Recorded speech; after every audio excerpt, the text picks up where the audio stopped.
Νιώθω ότι όλα πήγανε βάσει σχεδίου της Φωτεινής.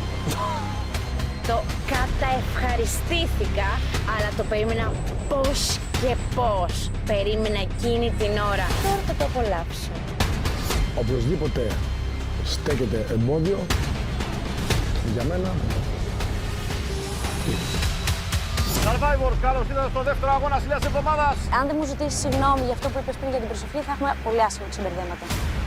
Θεωρώ ότι δεν υπάρχει ομάδα. Είστε όλα παράδειγμα, ξέρετε τι είναι. Βασίλισσα. Να με λίγο. Και όλοι, δεν θέλω κύχ. Και όλοι. Και οι δύο ομάδες με αρκετή όρεξη, με πολλές δυνάμεις για τον δεύτερο αγώνα Ηλίας. Κούνατο, σπάστο! Τρομερή αναμέτρηση. Πάμε 90! Να δούμε πώς θα εξελιχθεί αυτός ο συναρπαστικός αγώνας. Το είπα 10 φορές. Ωραία, βγες, πάλι το. Δεν το περίμενα από αυτό, από το Μιχάλη. Από εδώ και πέρα θα μιλάω. Σε όποιον αρέσει. Σε όποιον δεν αρέσει, πολύ που με νοιάζει. Υπάρχει ο Βασιλιάς, η Βασίλισσα, η Λυπή και τα πιόνια. Και μου πεις λάθος λέξεις, εκτίθεσαι, θα μου πεις και κοινά πράγματα τι λέω. Πιστεύω ότι πλέον δεν με θέλουν. Τι δεν θα ερωτεύεσαι.